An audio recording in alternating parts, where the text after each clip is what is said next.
はい、というわけで本日の動画なんですけれども、雪木健さんご提供によりますレコフレームやっていきたいなと思います。レコフレームってなんやねん。アルミフレームでございます。アルミフレームのことは知ってるからもういいよと思ったあなたにこそ刺さる内容となっております。今回のアルミフレームは普通のアルミフレームにはあるものがないという特徴があるアルミフレームとなっております。特徴的なアルミフレームとそのアルミフレームを簡単に発注できるソフトをご紹介したいなと思います。普通のアルミフレームとレコフレーム一体どんな違いがあるのかというところをまずね、私個人的に発注して作ったものがございますので、そちらを見ていただければなと思います。はい、こちらとなっております。ご覧のようなクリアケースを収納する棚、ワゴンとして設計、発注したものがこちらにございます。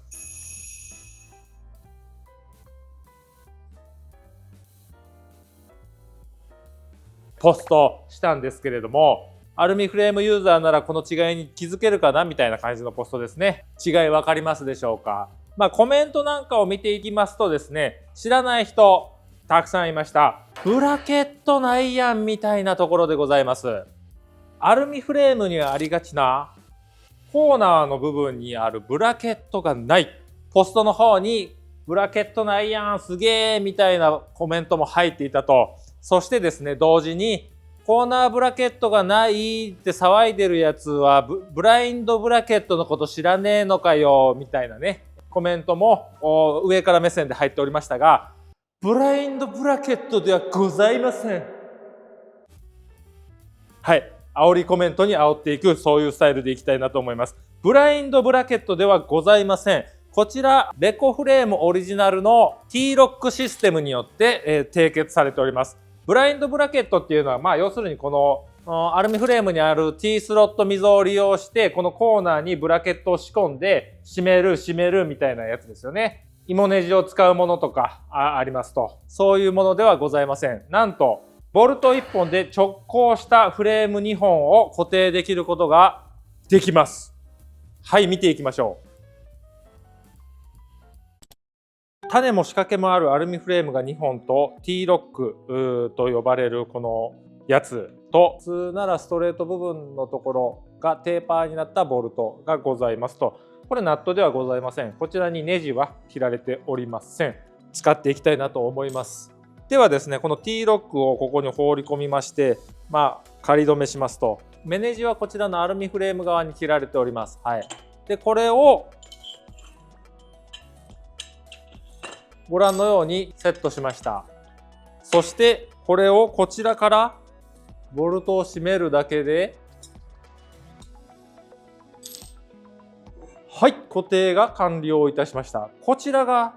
T ロックシステムとなっております。一般的なね、アルミフレームであればですね、ここにコーナーブラケットというものがありまして、仮に片側だけをつけたとしても、1箇所2箇所のネジを締め付ける必要がありますよと。そしてこちらもね、つけるんであれば3、4箇所というふうにボルトの締め付け箇所が増えるんですけれども、T ロックシステム、なんと1本のボルトで固定が可能となっております。はい、どういう仕組み解説していきたいなと思います。はい、というわけでこちらご覧いただきたいんですけれども、こちら先ほど締め付けましたのは25フレームとなっておりまして、こちら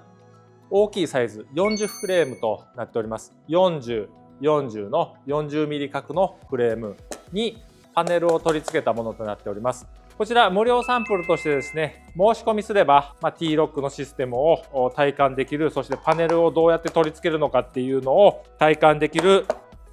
無料サンプルとなっております。サンプルの申し込みの仕方は概要欄に貼っておりますので、もしよければ見てください。そしてこちらのサンプルをですね、私個人的に、はい、ここちょっとマシニングで加工しておきました。これで T ロックシステムの締め付け構造っていうのをちょっと見ていきたいなと思います。まずパネル外しまして移動させましょう。はい、T ロックがここに挿入されております。目ネジはこちらアルミフレーム側に切られております。この目ネジにボルトが取り付けられるようになっております。そしてこの T ロック穴入り口がテーパーになっております。はい、反対側ご覧のように段付き加工がされておりまして、表裏がございますと、アルミフレーム側も、ザグリ穴とタップ穴ということで表裏がございます。はい、状況は把握していただけたかなと思います。では取り付け、締め付けしていきたいなと思います。ではですね、ご覧のように固定がされていない状況なんですけれども、ネジを締め付けるとどうなるのか見ていただきたいなと思います。はい、現時点ではご覧のようにここ隙間がね空いているのがわかるかなと思います。ではこれを締め付けていきますと、アルミフレームの隙間が埋まって、はい、きっちりトルクをかけたことによって動かなくなりました。固定されました。どういう構造かと言いますと、アルミフレームの単面からネジの位置というのはこのネジ穴の位置に規定されておりますので、ここからここの位置っていうのは基本的に変わらないわけですね。で、この位置にこのボルト側のテーパーとテーパーがくさびのように食い込んでいくことで、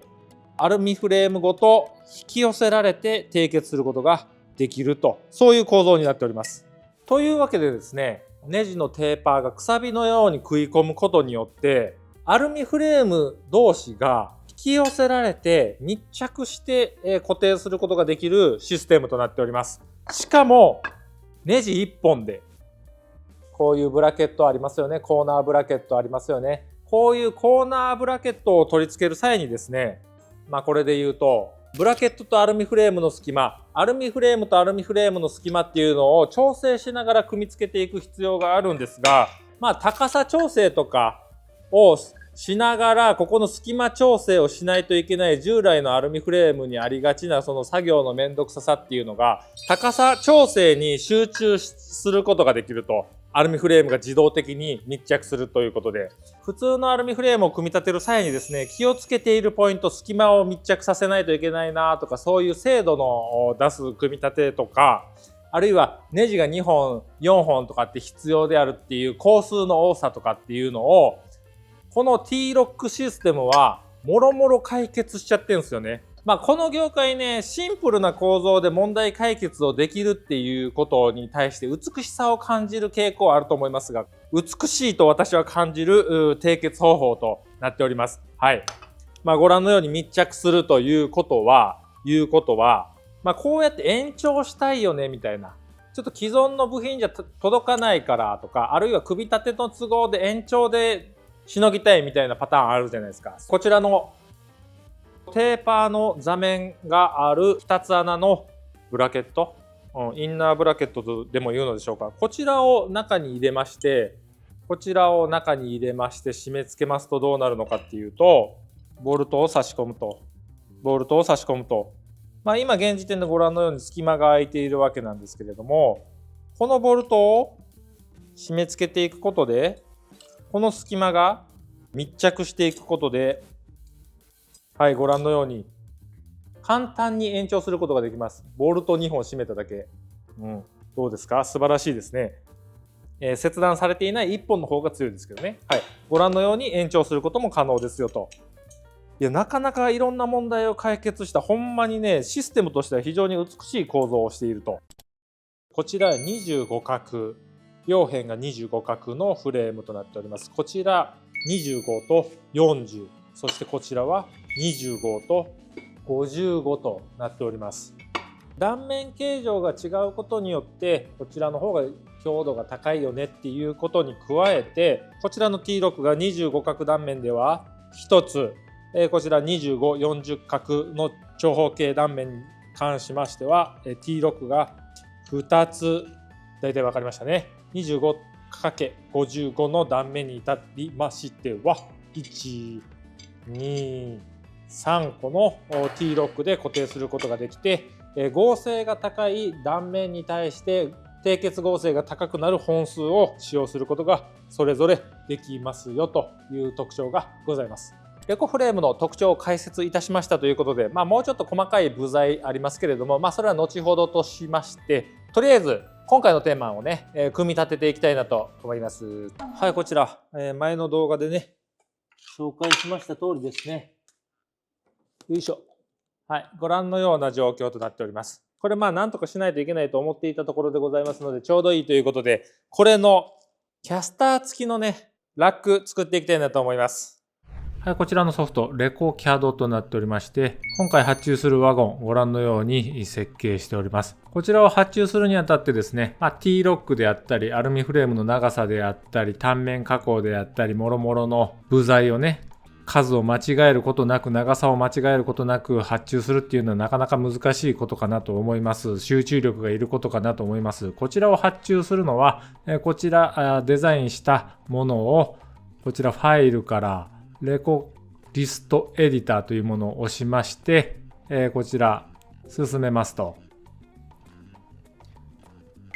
ご覧のような感じでですね、必要な部材、分析してくれるというか、240フレームの 205mm の長さを2個とか、3個とかですね、すべて勘定してくれると、T ロックが何個必要ですか、44個ですっていうのを勘定してくれてるという状態です。そしてパーツリストを保存して次へこちらを押しますと、保存先を指定して名前を指定して保存をすると、ご覧のようなリストで発注しますけど、かいいみたいな感じですかね。そしてこちら、切断加工値引き額というものが入っておりますね。これは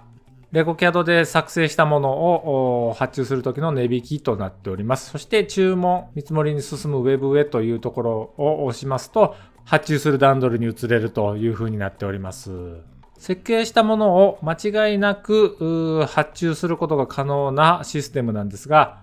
ある程度 CAD としての機能がありまして、こちらのアルミフレームの設計は、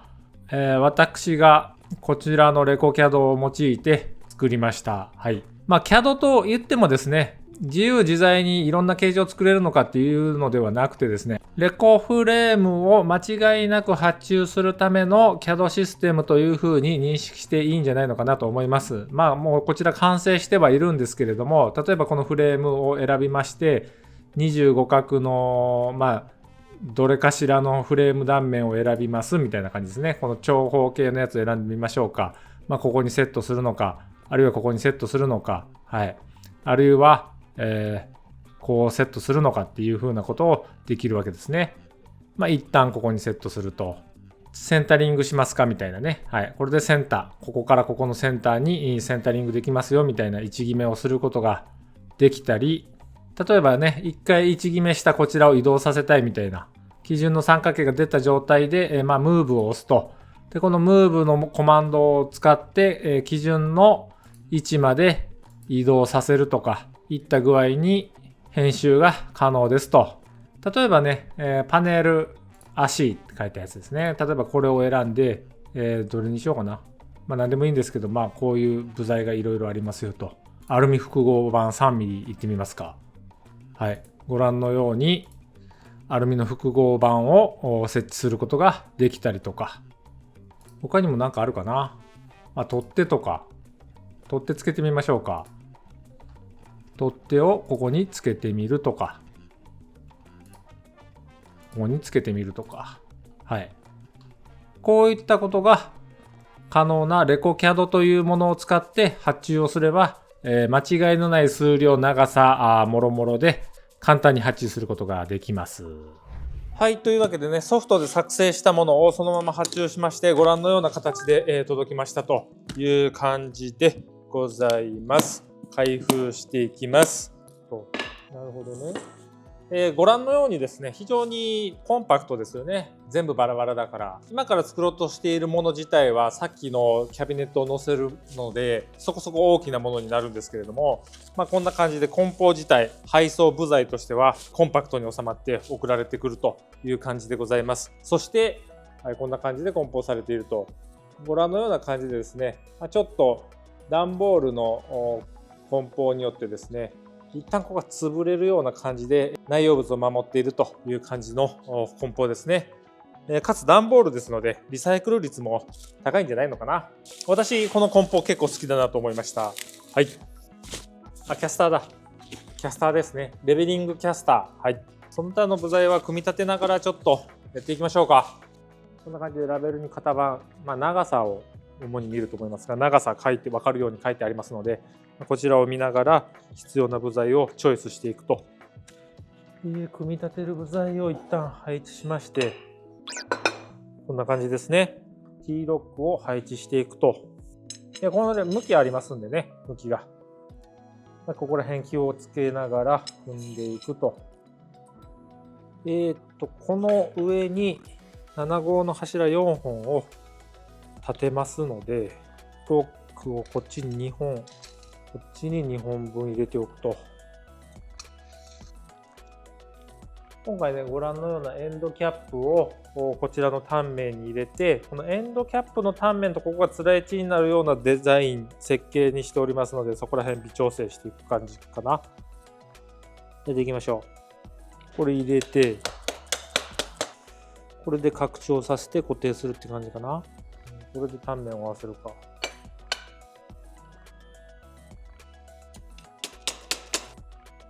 ちなみにこれ電ドリのトルクリミッター付きなんで、トルクレンチではないけどトルクリミッター付きなんで、過剰な締め付けはしないような設定で、カチカチって止まりますんでね。はい。空転するか。空転しますんで。ここからここの距離、ここからここの距離は一緒で 257.5 になっておりますので、合わせていきますと、OK です。ここで締めます。ここね、もうボルト締めるだけで密着してくれますんで、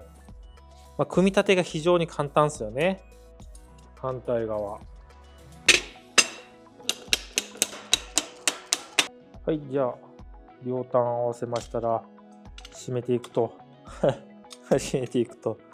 いや、本当にね、これ締めるだけで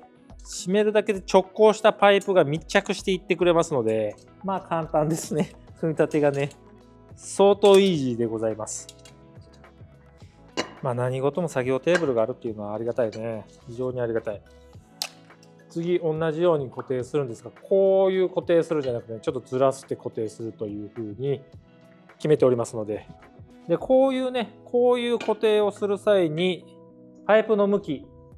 この座繰りのね、座繰りがある方か、ネジがある方かっていうのを確認しながらやると、座繰りを外側にしとかないとこう締めれないんでね、こっち側から締めれないんで、そこら辺は確認しておくと。パイプ単面に T ロックを先に入れて、こうスライドして入れていっても別にいいっちゃいいのか。それどっちがいいんだろう。両方かな。両方を適宜組み合わせて組み立てていくと、アルミフレーム組み立てに慣れた方にしてみれば、ケロのこの組み立て方法は非常にまどろっこしいというか、なんかもうちょっとテキパキやってほしいなと思われるかもしれません。はい。なるほど。こっちのね、単面を今基準にここだけ締めたんですけれども、もうこっちもね、反対側の単面もほぼほぼ揃ってますね。というのも、ここがほぼ直角に組まれていることによって、もう微調整がそれほど必要ないと。素晴らしい。普段普通のブラケット組み立てに慣れている人からすると、ポン付けやんって。いやいや、ブラケットもポン付けなんですけど、この微調整の行う量、圧倒的に少ないですね。この T ロック構造。仮締めしました。これで2段目と柱がある程度ね、固定された状態にできました。そして初段持ってきまして、こちらに入れていくと OK。 1段目と2段目の仮組みができたと。でここから高さをちょっと調整したりと。これが 100mm だったんで、これを2個重ねましょう。2段目の高さ方向の仮締め1決めができましたので、はい、OK。そしてこれだな、これをこっちだ、こうで締め忘れがあると音がね、おもろい音するんで、これでですね、フレームの方組み上がりと。で、キャスターをつけていく必要があると。で、部品の余りについてはなかったですと。こちらにありますフレームと、T ロックは別の説明をしたいがために余分に注文していたものです。はい。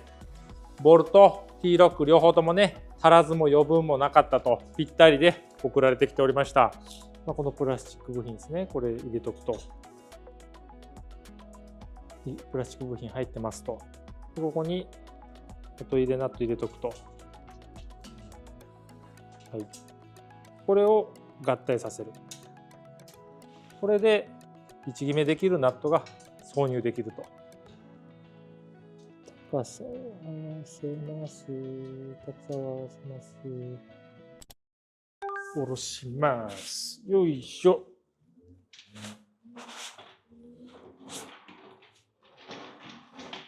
こちら、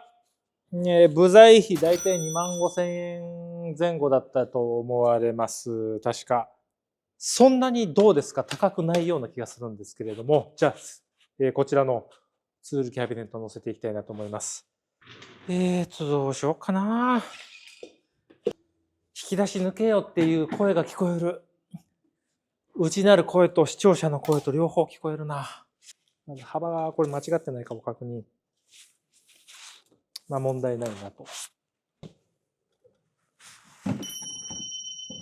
なるほど、なるほど。いけるような、いけないようなぐらいですね。移動距離を最小にして。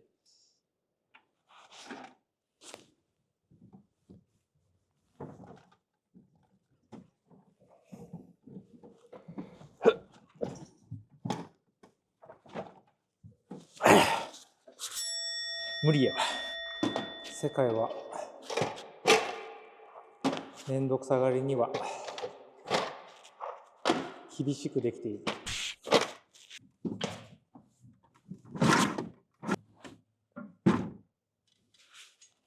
よいしょ。OK。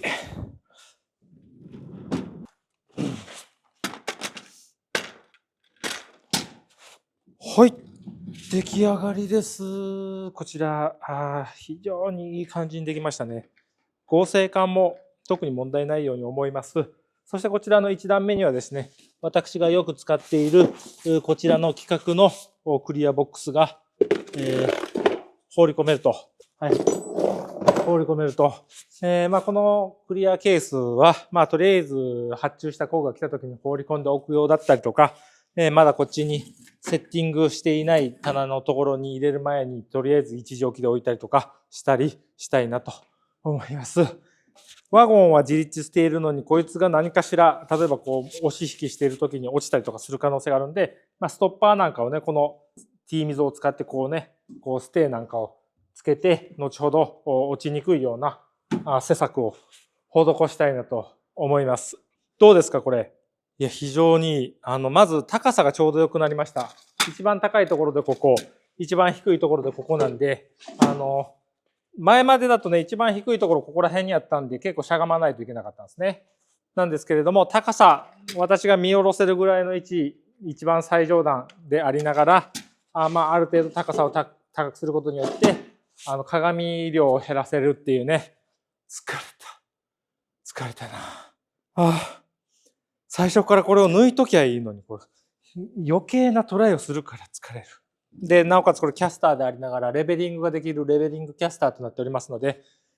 移動はご覧の通りイージーに行えます。そして規定の場所に移動した後はレベリングして置いておくことができますよと。コミュ障の私は基本的に一人でやっていくということに覚悟を決めておりますので、すべてのものにキャスターをつけております。マシニングはつけてませんけどね。はい。レイアウトを一人でいじることができます。簡単で非常に精度よく組み立てれるけど、ネジ一本での固定、弱いんでしょう。はい。皆さんそう思ったでしょう。私もそう思います。はい。というわけでですね、T ロック構造、ご覧のように締結しております。この構造物に、ちょっと乗ってみようかな。私最近ポチャポチャ系の YouTuber やっておりますので、結構太ってきました。65、6、7、8あたりのレンジだと思います。はい。大変恐縮ながら足毛にさせていただきたいなと思います。はい。わしのバランス感覚でこれ乗れるんか。いや、靴を履いとこう。危ないかもしれん。もしずれたら危ないかもしれない。靴は履いとこう。はい。では、恐縮ながら足毛にさせていただきたいなと思います。こちらはね、この箱に荷重かかっております。では、今から私がこっちに体重を移動していきたいなと思います。私のバランス感覚大丈夫かこれ。はい。60数キロの私が、バランスがむずい。バランスがむずい。いきます。はい。バランスがむずい。外れてはいません。そして、何でしょう。こうスライドしてずれたりとかっていうのはないですね。はい。もう一回やってみましょう。ちょっともう、痛いわ。素足はダメ。バイスがあった。こいつが倒れないように、固定しました。再度、改めまして、乗らせていただきます。はい。はい。ほい、ほい、ほい。危ない。はい、はい、はい、はい、はい。はい、はい、はい、はい。どう？低血力非常に強くなっております。こちらですね、ネジで固定されているわけではなくて、くさび効果によって、タンメンが非常に強く密着しておりますので、実は弱々しく見えるけど、強いです。はい。ここに60数キロの荷重が単発でかかるような設計を皆さんされることはないと思いますが、これぐらいの強度はございますので、ご安心してご入りをいただければなと思いますし、それでも今回の用途に関してこういう風に使うんだけれども、これだけ強度あってもちょっと不安だよという方、そういう方にはですね、まださらに用途に応じて強度が必要だという場合に、ご覧のようにコーナーブラケットを設置することができます。これが補強という感じですね。はい。こちらがね、一般的なアルミフレームでは低血の基礎になるわけなんですが、レコフレームにおいてはですね、これが出てくるシーンあんまりございません。低血は基本的にこちらの T ロックシステムで、組み立てを行うんですが、ご覧のようなコーナーブラケットを補強にね、入れることも可能ですよとなっております。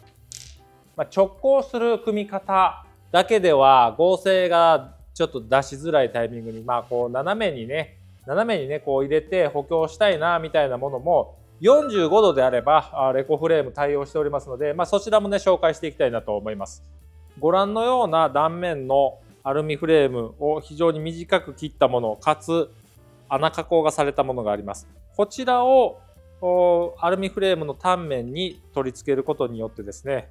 45度変換された状態になりますので、これでここのザグリ穴を利用してですね、こういった感じで45度の固定が可能になります。セットで売られておりますので、こういうカバーですね、も付属しております。美観もね、いい構造物として使えると。こちら、後入れナットすでに入れております。こちら、後入れナットすでに入れております。固定していきたいなと思います。もうすでにザグリ穴が加工されているセットでございますので、補強部材を取り付けることができますよと。45度限定ということでですね、こっちの角からこっちの角へ入れ付けたいところではありますが、それはできないという感じです。ただ、これ自体アルミフレームでレールがございますので、ご覧のようなこういうブラケットをこっちにつけることで、さらにこちらにね、補強部材を接続することも可能ですよとなっております。はい。こういう自由度の高い取り付けも非常に簡単に行えます。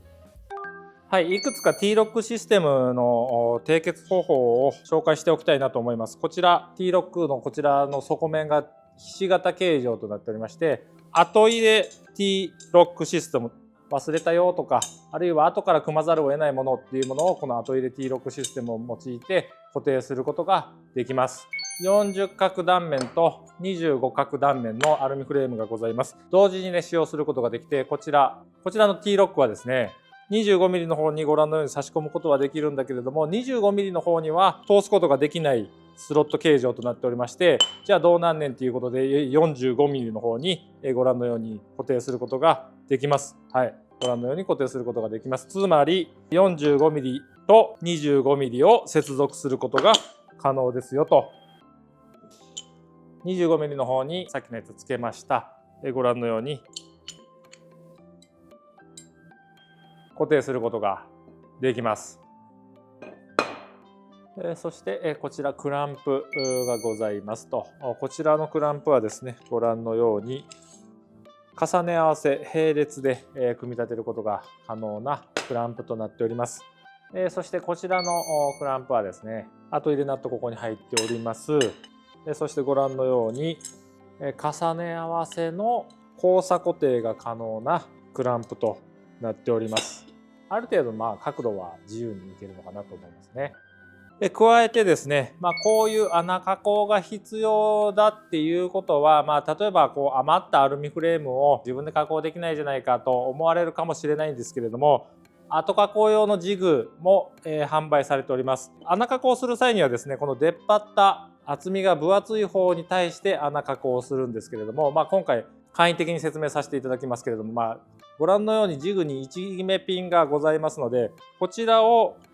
パチッと単面に当てますと、単面に当てた状態でこちらの芋ネジを締め付けますと、はい、芋ネジを締め付けました。そしてここにガイド穴がございますので、こちらのガイド穴を利用してですね、ドリルを使って穴を開けていただければと思います。はい、もちろん手ではやりませんよね。ハンドドリルとかで、ボール板とかで穴を開けていただければと思います。はい、で、下穴ですので、こちら開けた後にタップを立てたり、反対側は当然ザグリ穴の径までドリルを大きくしてですね、ザグリを開けていただければ、ユーザーさんでも単面加工を行って再利用することも可能ですよとなっております。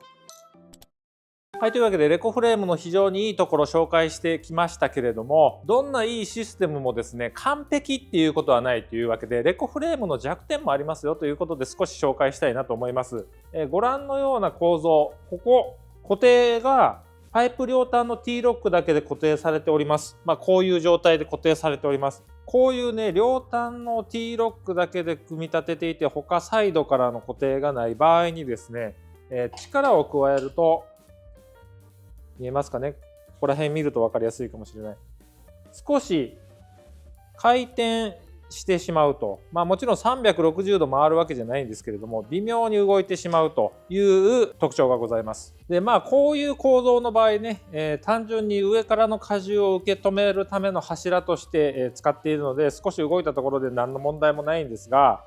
動いてもらっては困るという場合にはですね、ブラケット等で固定するとか、例えばこういう場所のように、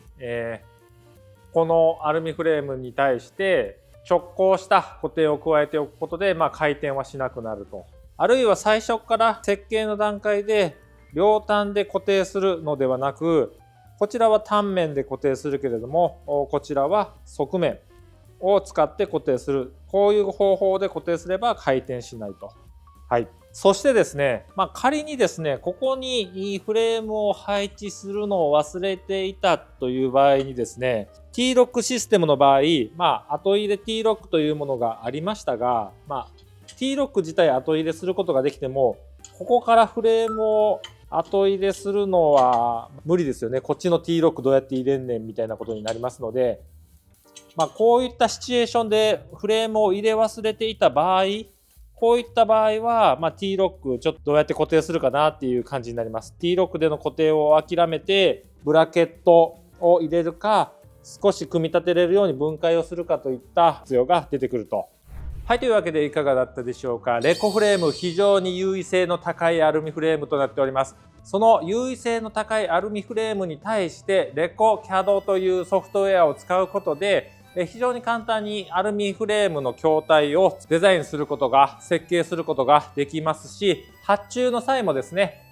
何ミリのアルミフレームが何本あって、T ロックの部品等々が何個あって、で、両端加工なのか、片端加工なのか、単面加工不要なのかとかっていう、そういう勘定を人手で工数をね、かけて勘定する必要なく、自動で勘定して発注することができるシステムとなっております。非常に便利なレコフレームを使うのであれば、ぜひね、レコ CAD も合わせて使っていただければなと思います。レコ CAD 無料となっておりますので、無料でダウンロードして使ってみることが可能です。ぜひ使ってみてください。新しい CAD を使うっていうのはちょっと覚えることが増えて大変かなと思いますが、それに見合った対価あると思います。非常にレコフレーム工数削減に優位性の高いアルミフレームとなっております。ぜひ使ってみてください。ラックであったりとか、キャビネットスタンド、キャビネットワゴンを作成してみましたけれども、例えばここにありますツールプリセッターのカバーなんかも設計しておりまして、こんな感じで設計しております。そしてここね、非常に夏場暑くなるということで空調を入れたいんですけれども、ここの工場非常に天井高くかつ気密スカスカでございますので、空調かけたところでガンガン冷気逃げていくような構造なので、一旦ブースで仕切りたいなとかって思ってます。そういうブースもアルミフレームで作ることができると、フレームだけじゃなくて囲うこともできますんでね。今回パネルを紹介しましたが、シートのようなもので囲うこともできますので、空調ブースとかにも使えるのかなと思います。その際にですね、レコキャド使いましたらですね、部材費っていうのがもうすでに算出されていますので、設計と同時にコスト感確認していくことができますので、ここのブース設計とか、このカバーとか、その他諸々のアルミフレームの可能性がね、ちょっと広がっているなという感じでございます。私ね、溶接加工ができますので、鉄パイプ溶接した方が部材費としては実質安いんだけれども、今回作ったこちらのね、ワゴンなんかも溶接で作ってるとなると、私の雑魚い体力ではですね、もう満身創痍で、しかも1日使って満身創痍で、次の日まともに仕事できるかどうかわからないモチベーションにまで陥ると思われる溶接構造よりも、ちょっと部材費としては高いかもしれないけど、鉄パイプと比べれば、圧倒的に負荷が低く、案外コスパいいんじゃないのかなと思います。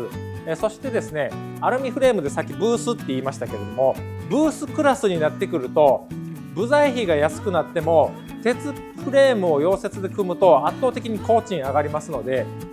鉄フレームでブース作るよりかはアルミフレームでブース作る方が部材費は安いと思います。というわけで本日の動画は以上になります。面白かった、参考になったという方いらっしゃいましたら、グッドボタン、チャンネル登録どうぞよろしくお願いいたします。というわけでご視聴ありがとうございました。